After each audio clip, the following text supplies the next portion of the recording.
Subway or? Let's have some introductions around the table. And Don Arambula, do you want to start? Yes, Don Arambula from Crandall Arambula. I'm Linda McCarthy. I'm clearly an observer tonight. And I'm Jason Graff with Crandall Arambula. And My name is Bill Matthews. I'm the Executive Director of the Glacier Ice Cream Missoula Area Youth Hockey Association. I'm Rob Foote. I'm the Treasurer for the Missoula Area Youth Hockey Association. And I'm Jan Madison, I'm the Registrar for Missoula Area Youth Hockey Association. Rich Haynes, Director at Large or Director of with NAHA. Ann Hughes, Missoula County Special Projects. Dale Little, the county's Chief Administrative Officer. Larry Farms, County Facilities Manager. I'm Campbell Barrett with Missoula County 4-H. Scott Meter, Fair Manager, and I sit on the main board as well. And I'm George Crandall from Crandall Arambula. Thank you for coming out tonight and giving us your time. We've had a number of meetings and coming on up, and I can relate to the hockey guys best, having grown up in Northern Ontario in Canada as a kid, being a hockey player and walking to the rink every day after school with my skates over my shoulders, playing on the outdoor ice and working up through the leagues. And so I'm not a bull rider, so having been in Arizona a number of years, I can relate to all of that, but I can really relate to the skate. And George asked me today when we did a tour of the facility in Curl. Yeah. And I said, we talked about it. Yeah, so we really like what you have here. So just a couple of things about what this process is all about, and we want to identify your issues and concerns, certainly for your group, and you just need to inform us, and we'll take some notes, and then we'll crank that into the process as we move along. And of course, here we are, and there's the downtown, and that's how all of that fits in the context. The study areas which you see here, and of course you're right here, there's the red line around. We're looking at that specifically, but we are also, we'll consider the surrounding area and the connectivity between this area and what's happening around. The project purpose, and I must say the county has been open-minded and just said, let's figure out what to do here on this site. And if whatever we need we come up with needs to be financially sustainable. And you can read the other things here. So those are the general objectives. We're asking everyone to fill out one of the sheets that you see here. Identify your top 3 issues and concerns. If you have more, list them on the back some other place, but this will help us prioritize what people are most interested in. We're a small firm, and we're out of Portland, Oregon. Here we are with the staff, and we've been at this work a long time, and we work around the country. There we go. Revitalizing cities, and of course we worked on your downtown plan, and we have learned from our own community. We've had successes and failures over the years, and we bring that experience to you. Some of our projects here, the befores and then the afters down below. It's all about implementation, and we are strong in implementation. We want to see something happen here. That we don't want this to be another planning exercise. We want to see you successful. We are finishing up the downtown master plan, and we've worked with you on that over the last year. We have worked on fairgrounds master plans. This is the Salem State Fair in Oregon. We finished it up this year. And the process we're using is one where we start very general to more specific. The idea in this starting phase is to identify the opportunities and constraints on the site, and that's why you're in here tonight, so we can talk about that, and then to develop some alternatives in response to the issues. And so the schedule looks something like that. I mean, here we are, meeting 1. We'll come back to you then in about 3 months with some alternatives, 3 alternatives that respond to your issues and concerns, because there's always more than one way to do it. You will review those. That will be a public meeting, and then we will, in workshop, review those alternatives and come back with refinements, and then finally finish those out. So it goes from issues and concerns, alternatives, your review of the alternatives, refinements, and then your review of the preferred alternative. There is a possibility that we would then, after that process is finished, take a look at moving the fairground. People say, what happens when we move it? Where does it go? And so this is the other process, and it follows. And so here we are, and that would start after the other is finished, meeting 4 or 5 and then 6 in about July, then running into the fall, if that option is exercised. And so we've looked at prior planning on the site. I'm going to take the time, since we're ready, we want to hear from you. We have looked at prior planning studies. That's the message here. I've got a whole bunch of them, and it really doesn't matter. That we looked at the Central Park concept that was prepared in 2007. We've looked at some of the old master planning documents. We're going back into the 80s, even some of the master plans for the site, because it informs us, gives us information. There were lots of good ideas at that time. And we're putting all of that in the pot. So with that, we're going to open it up for your questions and your comments. So we're starting the process, and again, thanks for coming in this late evening. Any questions about that? And we did tour your facility today. Oh, did you? No, it is very impressive. And we think it's great, and it's just a great addition because you're now year-round. So, Well, I'll tell us probably, more about it. yeah, I'll kind of tell you about our history. You know, we're just going into our 12th year with the facility with the Glacier Ice Rink. And to explain how it works, the Missoula Area Youth Hockey Association is a nonprofit 501c3. And that is what runs the Glacier Ice Rink. So we're unique in that sense where we actually have a facility that's run by a nonprofit.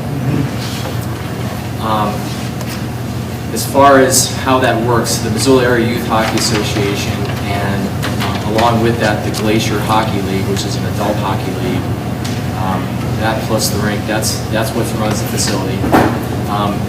So that is the nonprofit. So the things outside of that, as far as user groups for the Glacier Ice Rink, is the Missoula Figure Skating Club, the Women's Hockey Association with Missoula, which we call WHAM, the Missoula Maulers Junior A Hockey Team is another user group. We have the University of Montana men's and women's teams.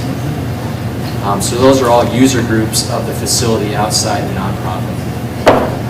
To give you some ideas as far as numbers, our Youth Hockey Association, there's over 365 kids playing hockey in Missoula this year. We have over 700 adults playing hockey in Missoula. So you have close to over 50 adult teams. We have 33 kids teams playing. In the Youth Hockey Association, we have 23 teams that are in-house teams that just play in Missoula at the rink. And we have an additional 10 teams that are travel teams that play all over the Northwest and Southern Canada. As far as the bigger picture of the numbers that come to the Glacier Ice Rink, we're a 10-month facility now. When we started out, we were a 5-month facility with an indoor rink. And then it was 3 years ago we added the second rink, which is our outdoor rink. So we're the only facility in the state of Montana that has 2 rinks in one spot. In the 10 months that we're open now, we figured that we had over 90,000 visits to the Glacier Ice Rink last year, which puts us second to Grizzly football as far as someone coming to one location for recreational activities. So we're a great asset to the Missoula community as far as recreation, a great place for families and kids and to congregate. And there's probably some people that know how much we're actually open over there. In a day's time, we can open at 6 in the morning and be open until 2 in the morning. And that happens a lot. We have our fringe months. We actually started our season with the Western Montana Fair in the last 2 years. We actually opened for the fair, which was really a lot of fun for the fairgoers over the last 2 years. So that started our season, and then we go till the end of May each year, which is 10 months. We have a 20-year agreement with the county for being at the fairgrounds. I think we're into year 4 of that, I believe, 16 to go after the season. Yeah, 220 matches, correct. Right. We have a lot of different, when I mentioned the 2-rink facility that we have, that gives us a lot of additional capabilities that no other facility in the state has. And what that means is that we can bring in more hockey camps, we can bring in more tournaments. When we were a 5-month facility with 1 rink, we might have done 2 tournaments a year, probably the state tournament for kids and the Mules tournament. And now I think this year we're going to be doing 10 to 12 tournaments at the facility. So if you can figure, I mean, we can probably get some figures for you as what that means to the Missoula economy, because we bring teams from all over the Northwest and Southern Canada. Our adult tournament that's in January, which is called the Missoula Flying Mules Tournament, we actually have teams that come from Alaska for that tournament. So in respect of the money that comes into Missoula because of the Glacier Ice Rink is substantial. So, anything else I would like to add and say? So we're interested in any issues that you have or your wish list. And so what in the ideal world, what have you done to improve your facilities or make it better? The parking lot. Parking, I think we'd like to stay here. yeah. We would like a bigger footprint. I think that would, Jan mentioned parking. I think that would be something we would want to add parking. I mean, there's a certain amount of seats that we have in the facility now that we didn't have before. I think we have extra seats. No, we have seating right now with the bleachers that are in, I think, for 1,400. Yeah, 14. Yeah, building, the inside rink, I think the That's right. capacity is 2,000, I think, for that facility. And I think we'd like to enlarge our footprint to the point where maybe we might be able to have another sheet of ice. And just to expand on that a little bit, Jordan, Fisher.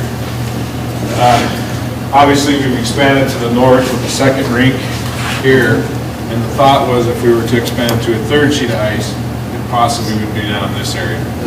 And then Rich can speak more about the capacity of the ice plant and the equipment if it would run a 3rd sheet of ice if we ever expanded. So, but that's kind of what the future would hold if we went to 3 sheets of ice. Unfortunately, you can't go to the 2nd floor and put a piece of ice. It's tough. Yeah.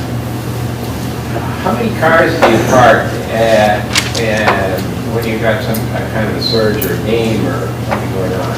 How many parking spaces do you The Mullish typically game need? we fill up. The Mullish game we fill up the carnival lot, and then we overflow into the main parking lot. And there are times during tournaments, we can do the same. There was a tournament not too long ago where we had a tournament going on, there was an art fair going on, there were about 3 things going on at the fairgrounds. And the Muller's game, it was packed. Yeah. During the 2 months that you aren't operating, are there any things that you can use or would you want to use it, or is that downtime that you use for maintenance, or what happens during those 2 months? Well, I mean, there's a lot of projects that we can be doing that I think we probably could go to 11 months. We could probably go 1 more month and maybe sell the ice. It's kind of a stretch. I mean, by the time you get to the end of May, everyone's doing other things. Could we sell that ice? I don't know. Well, and then there's the way the lease is structured, there is some restriction on the use of the facility. The facility was designed to be used for an ice rink and not, for instance, we've had this discussion about can we do a concert, can we do other things in there? And right now, the way the lease is worded, they can only do ice-related activities. I mean, we do a couple fundraisers when we don't have ice in there, but for them to book a concert, currently the lease doesn't really allow them to do that because the way it was structured is, the reason it was structured that way is that it wouldn't be in direct competition with the fairgrounds. So But there's been some discussion to possibly change that or word some things. But because if we were doing a concert or, you know, we wouldn't want to have conflicting. But we don't ice skate on the rest of the facility, so that's why. So the Maulers, are they junior league? What? Yeah. And It's a so, minor league hockey team. so we saw some of the facilities, but we didn't see it all. So as far as everything that you need in there, as far as training facilities, locker room facilities, all that's adequate in what you need or envision over time? No, and you should probably come over and meet with me tomorrow if you can, and I can really give you a tour and show you what we're trying to do moving forward. But I mean, right now, I don't know how far you got through the facility, but we have another section of the inside of the indoor rink that we want to finish off. That was the rest of the mezzanine across. And that's going to actually finish the rink with the locker rooms that we need. We have wood locker rooms right now, wood walls with open air ceilings and people dressing in freezing conditions. But, there's a lot we want to do to finish the facility. And then beyond that, you know, if we had additional space to build on or a place for a third rink, we might look at adding some extra space for a training center. Or we do dry land training, things like that. More seating, obviously. There's the issue of maybe blowing out one end of the indoor rink and making that so you'd have a horseshoe stands going around the indoor rink, which you can seat probably up to 2,000 people that way. So how about any other side uses? I mean, you've got 1,500 seating today, and if you were to increase that to an ideal number, do you think you could support 5,000? More? I mean, do you think Not in that you're at facility, now? no. I think 2,000 is probably 2,000? the most you could do. I mean, the permanent stands we have in there now seats 785 people or something like that. And then on the other side, it's just temporary bleachers that are brought in for the season, and then they're out of there, so. It's roughly 400. What is the top seat? 350? Yeah.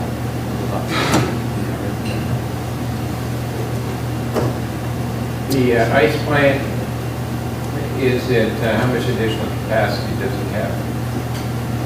It's 120 ton Yeah. refrigeration. It can just barely keep up with what it's doing right now. It doesn't have the capacity to spread to another sheet, unless maybe it was very seasonal, small. I mean, there's always some indoor, what do they call the little rec sheets they keep people on. Well, the picture's gone now, but in reality, the best use, the only possibility of really having a full year ice sheet would be on the smaller outdoor sheet that's outdoor right now. The indoor sheet is not adaptable. We don't have underground heating for it. We are already at risk of, you know, the permafrost layer and so forth. And we've done some core drilling that has shown that no, we haven't built a permafrost, and we've been able to get that thawed out. But if there was a way to close in the smaller sheet, it's probably way more of a workable full year arena. Makes a lot more sense. It'd be way more, it'd be much more economical to run a smaller building and keep that sheet active throughout the whole year. Third sheet would have to, I'm sure, involve a whole physical. Sure. And plus just the space. Right now, we're very fortunate to have the mechanical plant separated perfectly between the two sheets. It's in a good location. It can handle both of them. If there were a third sheet, it would probably involve another separate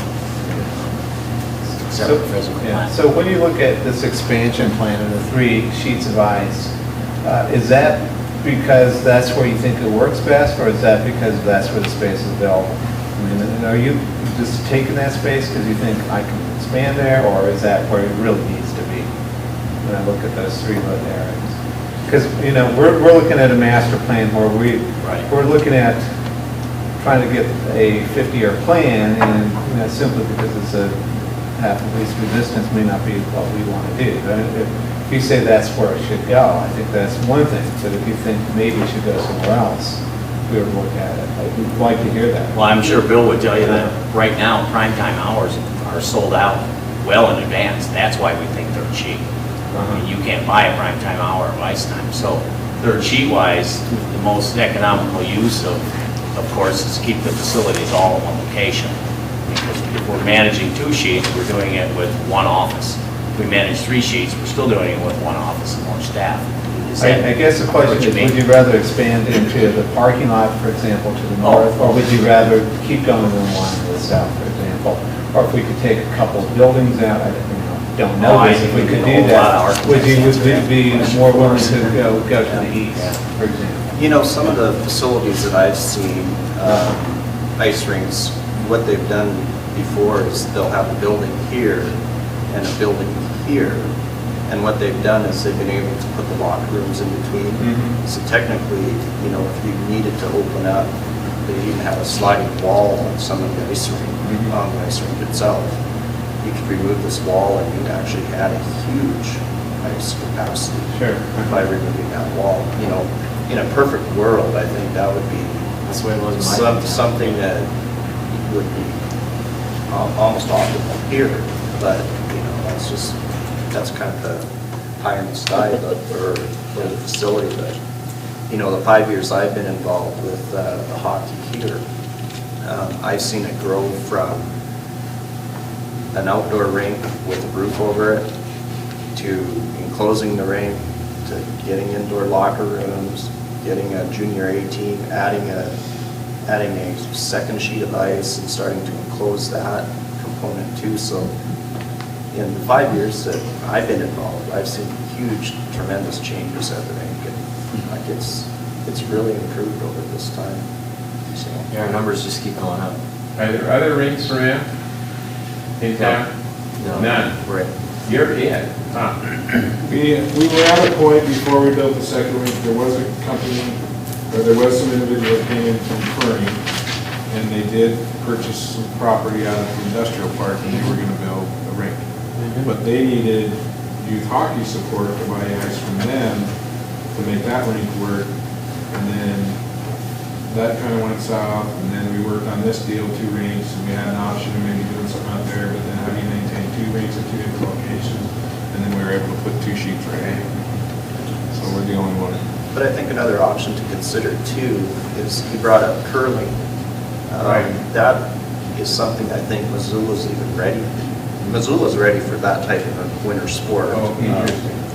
Because, you know, I came from a curling area back in southern Alberta, and the amount of people that you can attract to that sport if you offer it ranges from kids that are 5 years old to when you're retired.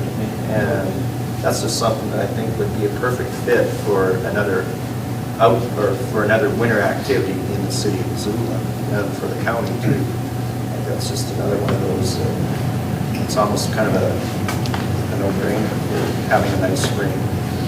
So do you have any conflicts in ice time that it would be really helpful to give the third rink? For example, your ice skating time, you know, obviously you've got for figure skating and you know, hockey, you know, is one growing quicker than the other? So for example, I mean, it seems like it's just always inherent that the figure skating and the hockey is a little bit of, from a time standpoint, you know, is it working? Well, I mean, youth hockey has grown, youth hockey and adult hockey has just grown so fast. And, you know, the one thing that's probably suffered the most would be the public skating. And, you know, figure skating, they buy a lot of ice. I think they bought, what, $48,000 worth of ice last year. And they really don't have a lot of hours. And we have the bulk of it, but would they buy more? Yeah, they would buy more if we had more hours. Would the public skate at the rink more if we had more hours available? Yes, they would. That's been a little bit of the rub because, you know, the nonprofit, the youth hockey runs it, and the adult hockey's included in that nonprofit, so we get first dibs pretty much, and then everyone follows behind that. So would a third rink work? Yeah, it would. I mean, I've got someone in town that wants to build us a third rink right now. Not here, but somewhere else. So I think with these last 2 years when we've opened up with the fair too, I think that's really brought ice skating and what we have to offer to the general public of Missoula, because, you know, when you open up in August, you see a bunch of people, hey, I'm going to try skating for the first time. And I think that has attracted a lot of people through figure skating, through hockey. I think that was a huge benefit to, you know, with the fair. It's been great. Yeah, a lot of people, I ran into people last fall, and I didn't even know their kids were involved. They're like, yeah, I brought my kid to the fair to skate for the first time and signed him up for youth hockey. You know, it's like, yes, that's all we wanted. I think the location of the rink is a plus to the local school districts.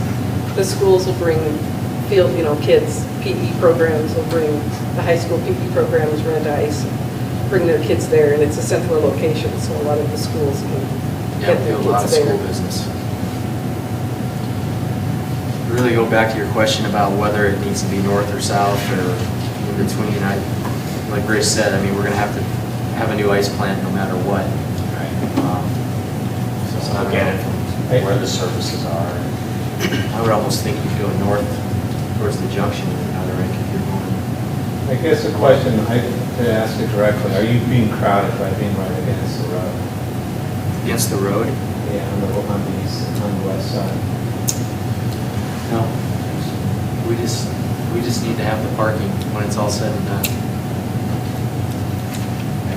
It actually excludes more of our customers from the mechanical side of the facility. It's better to keep them away from the ice plant, the ice dump sites, we don't allow parking to come in from that side, so just the employees use it. We're crowded on that. Where's the ice dump? Where are you doing that currently? Everything is on the west side. All the mechanical structures are on the west side. The Zamboni garages, the physical plant, the storage areas and so forth, the dump sites. So all the parking ends up on the east side. Almost strictly on the east side, a little bit on to the south.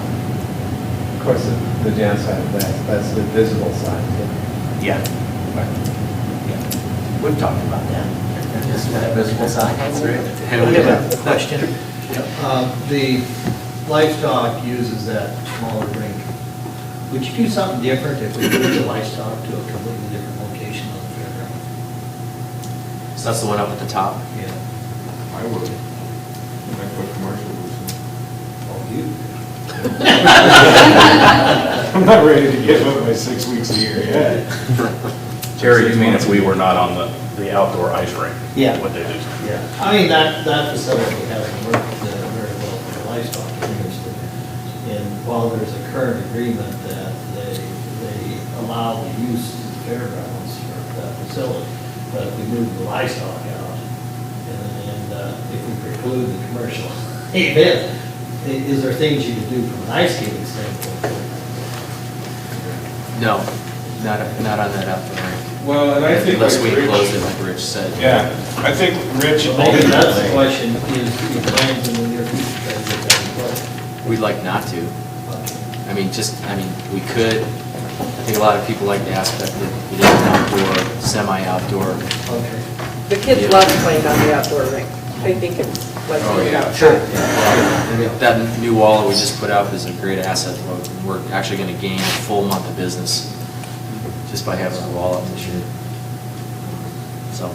And I think like Rich alluded to 12 years ago when Rich was on the original committee that kind of started with the rink, when it was just a slab and then was built by volunteers and we just had the open roof and stuff. But one of the fears, and Rich mentioned we drilled that slab to check for the frost heave, is how long can we run that rink year after year before we have to worry about that. And the new rink, when we built it, we put the heat pipes through it. So eventually, you could run the outdoor rink if we enclosed it 365 days a year. The indoor rink, we still have to bring down unless we replace the floor. We're probably going to have to replace that floor at some point. Yeah, we just don't want a chance of heaving before. The funds are there to go and put another 160,000 probably in now. Last was 100. But if we go to a third rink, that's an outdoor facility, it's a couple of studio rinks or a facility, then that may be the option to go and close that one in, make it a very workable, very friendly, user-friendly rink. But we don't have that in our long-range planning yet. We really never established a goal there. Right. Has the university ever talked about intercollegiate hockey, or is it Mahler the only game in town? Well, for the university to add hockey as a sport, Title IX, that's the issue. Kind of depends on how that works out, because, university doesn't have men's soccer, they have women's soccer, but they don't have men's. So I don't know what the equation is where you have to add to get there. When I worked there, and I worked there for 14 years, hockey was not thought of. Right. Of course, I haven't been there for 10 years. I think they'd be looking more at softball Right. and skiing, given what the Big Sky Conference schools are doing.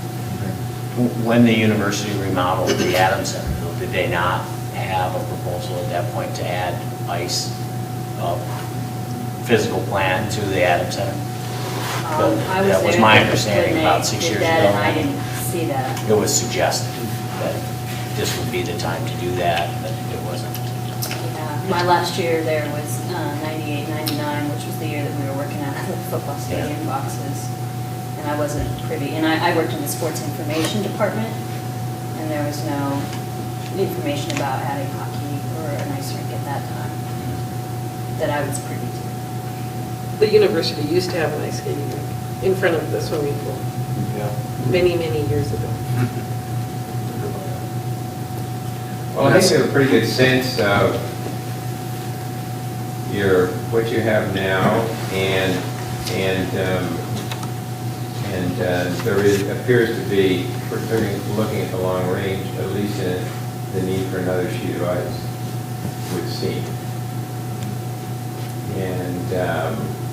And adequate parking to go along with that. In a very safe, secure environment, especially if you are running this thing in the evenings, in the winter evenings. Good lighting. Easy way to get to the front door, easy way to get in and out of the complex. All of that becomes important. And so it looks like it's pretty straightforward as far as what you need here. I don't think there's anything that we would suggest that would complicate your life or make it at all. If anything, you're a great asset on the site simply because you're 10 months of the year. On these sites, you look for attractors to bring people to the site during non-fair times, and so it seems to be just a great fit. Yeah, the only thing I can see that would be an addition to the way we're set up right now is to have more access getting into the facility, other than one way in, one way out. Yeah. So, whatever that is. Yeah. Okay. Should be. And also, it's just this is more maybe of a personal comment, but, or personal opinion, the Maulers represent our biggest fan group, or our biggest group that, are participants. I don't think they necessarily completely represent the same usages, or, they should have to deal with their own parking. In other words, that we don't have to supply parking for 1,400 participants at at one parking spot per 3 people. We could fill all 3 rings and only need 300 parking spots. I don't want us to represent and suggest that we need parking for 3,000 people. Yeah, that's a great point. They have also already acquired parking off-site. They use the businesses along Reserve or Russell Street. They have agreements with them to use their parking areas. So, we're going to fill 3 sheets. We may only have 300 people. And I don't think we have to look at having 1,000 parking spots. Yeah, because their season represents about 25 nights in the season.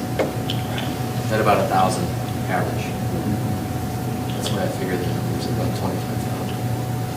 People have been talking about increasing the relevance of the fair, especially for young people, trying to get more people to the fair. It sounds like you guys are contributing to that, right? By opening with the fair, bringing people otherwise not coming to the fair. Yeah, and I don't know if people really come to the fair to go ice skating that much. I mean, obviously, we probably tripled the numbers we had in the rink this year over the first year we tried it. Yeah. So it's a nice addition to the fair. I don't know if we're talking thousands of people show up just to go to the fair. We A don't lot of rely on people the do it fair, just because they're- we don't rely on the fair to run our business. I guess from my perspective, and I don't know if your numbers prove it, I think from the 4-H, they certainly use the skating rinks during Fair Week. Oh, yeah, that's good. It's a Probably popular had a place bigger when it's impact. hot. It's probably had a bigger impact on the carnival. They're ice skating instead of going. There's a lot of kids skate with their cowboy hats on. It's pretty amazing. So that has been, an issue. Is there anything else we need to cover? Any other comments? If not, I think the tour was great today. Your comments are wonderful. If you need to get any more information to us, from to Scott or Jason, I think on the response sheet, there's our address is on there. And fill out one of the sheets. You don't even have to fill it out tonight. You can fill it out and send it to us if you want to add something to it. And I think with that, we want to thank you for coming out. These meetings are all right, we'll be here all day tomorrow, too, so if you have anything else. Appreciate it. Thank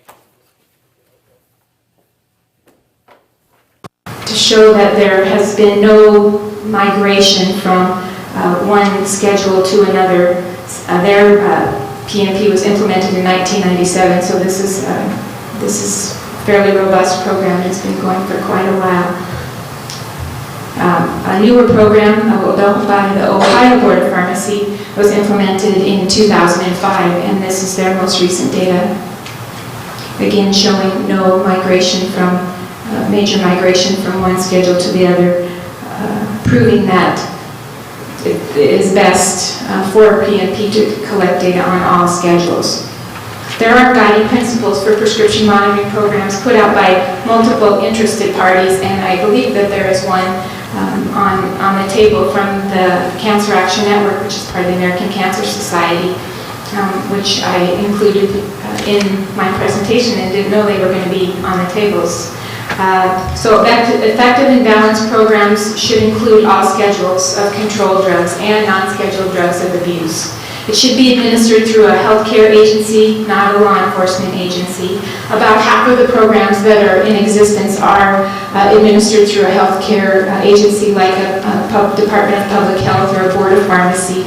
The other half are in law enforcement agencies like a Department of Justice. Law enforcement access should be limited. There should be multidisciplinary involvement to ensure that there's no interference with legitimate medical practice. And certainly patient privacy needs to be protected. A PMP implementation program should include educational programs for health professionals for pain management practices, recognition of signs of abuse, and resources to treat early addiction.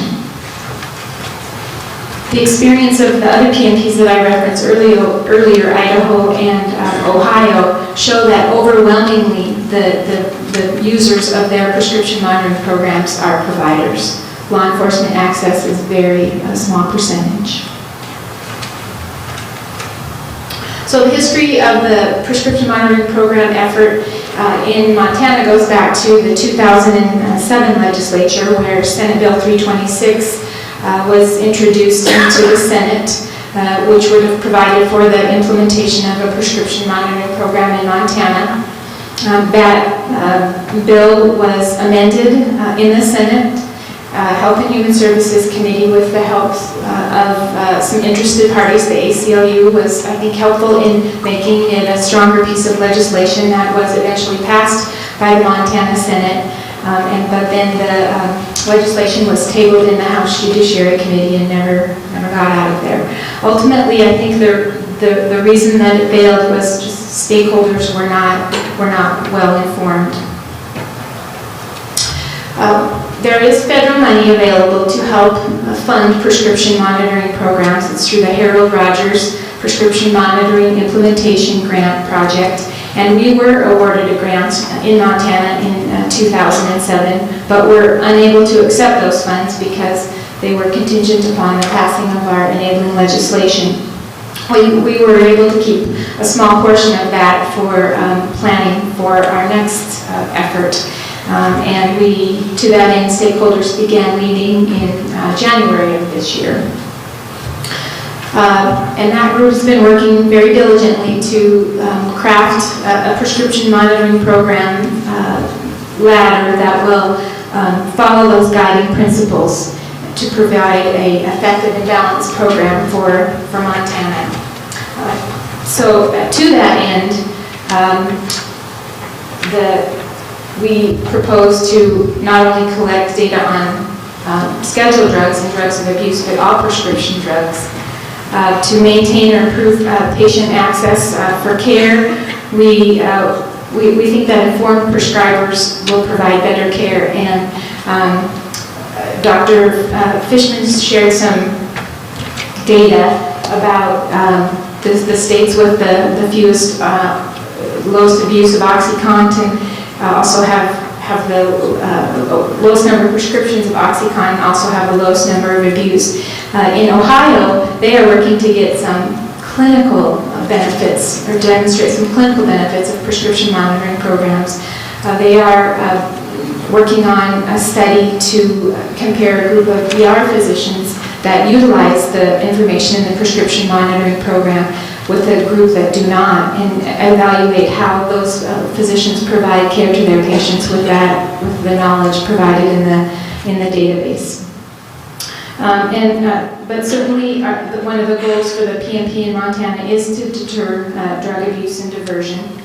The program is proposed to be administered through the Board of Pharmacy. Ron Klein, the Executive Director of the Board of Pharmacy, is here today if you want to wave Ron. And I'm sure he'd be happy to take questions, and I've put his contact information up on, I'll have his contact information up later if you'd like more information from Ron.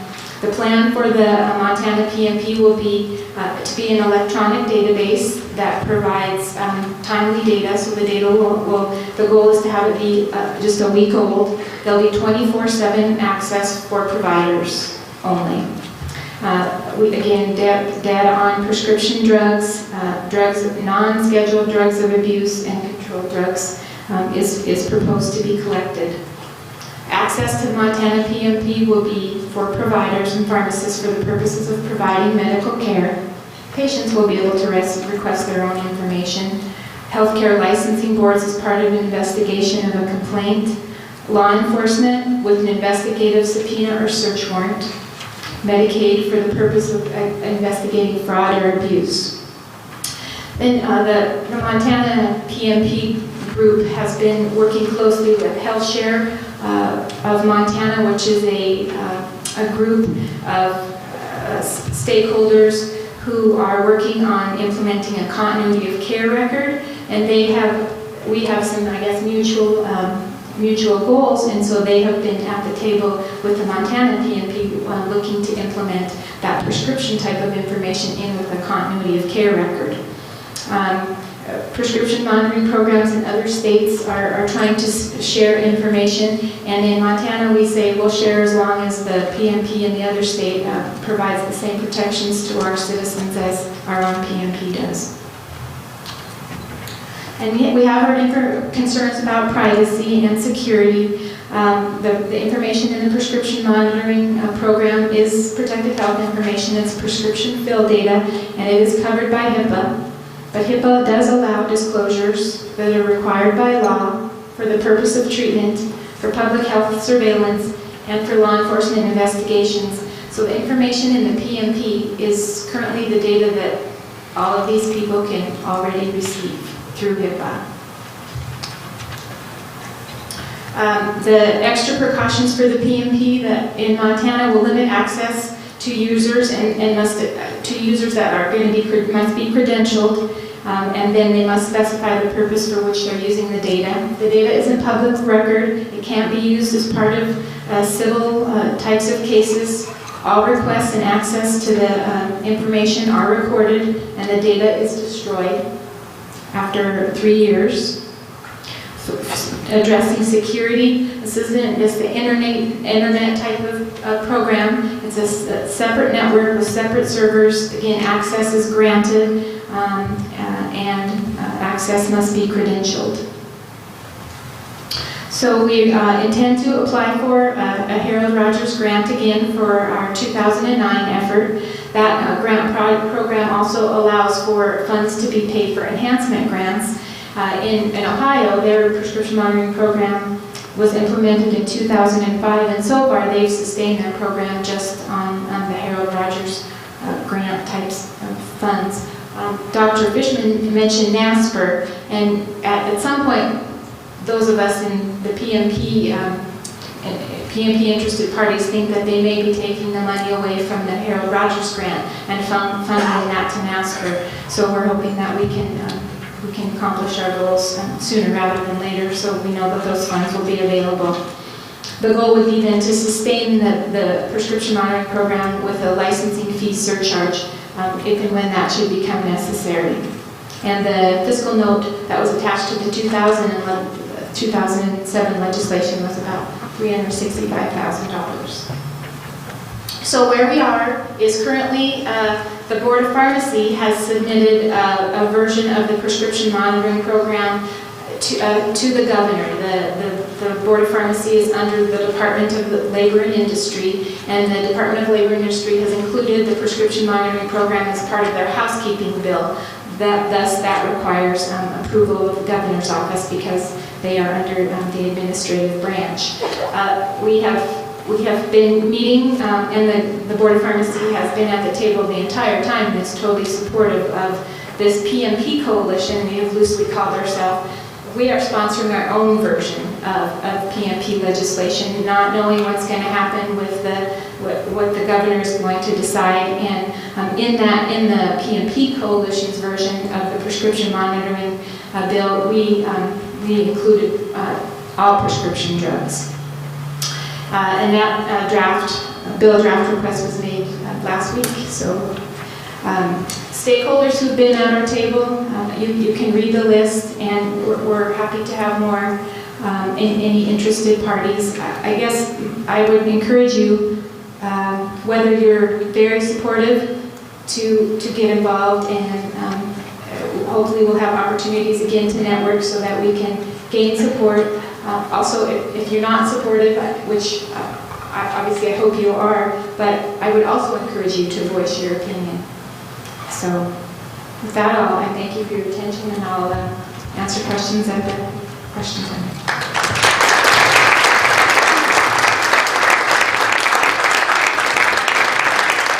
Thank you very much. I know that Dr. Fishman's time is limited, and he will be rounding up this distinguished and diverse panel today. So the floor is yours, Cal.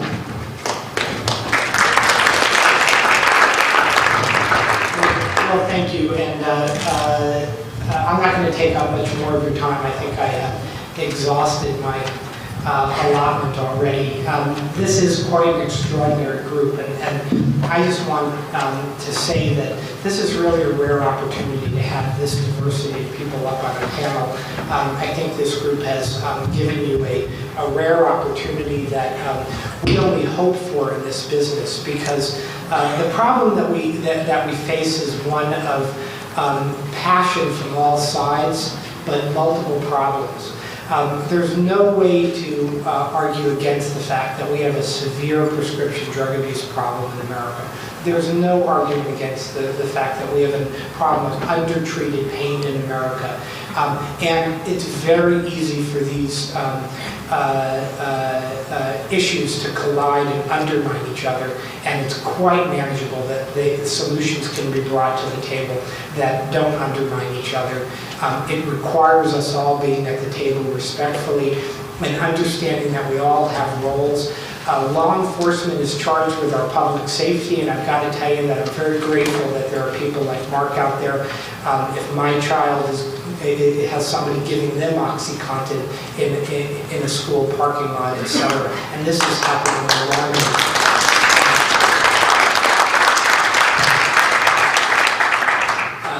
We need them. And we also need doctors out there who are willing to compassionately and effectively and safely treat pain. And I know Mark may have relatives in DEA person who was here who unfortunately had to leave. We'll have loved ones at some point who are in pain, and they're going to want appropriate care for their people. I truly believe that we all want the same thing. There are bad clinicians out there, and there are bad law enforcement agents out there, but by and large, my experience has been that the parties involved with this battle that we're all involved with are well-intentioned, and we can work together and find solutions. And nowhere is that clearer than in the PMP area, where it's become crystal clear that we need PMPs. Good PMPs can be an enormous tool to patients, can help the legitimate patient get appropriate care, and can help us feel comfortable as clinicians that we have a little bit of traction with the doctor shopper or the abuser. They're not perfect, but they can be well crafted so that they're not a problem. A problem PMP is of no value to patients, clinicians, or law enforcement, as we saw in California with our paper-based triplicate program. So while I can't tell you that the program in Montana is going to be perfect and will succeed, I can tell you that from everything I've heard, this is an incredibly thoughtful program that is making every effort it can to develop the program so it has as many of the benefits and as little of the risk or the detriments as it can have. So I applaud you, and I applaud those who are putting this program. And I look forward to the results, because it's just critically important that we make these programs so that they are clinician tools, they're patient advocacy tools, and they're not mousetraps. And I can't say that more intently. So I don't have much more to say other than I think that we all have to bring some degree of passion but also tolerance to this debate if we're going to succeed on both sides. One side succeeding at the expense of the other is going to be a full loss. And with that, I thank you very much for having me today.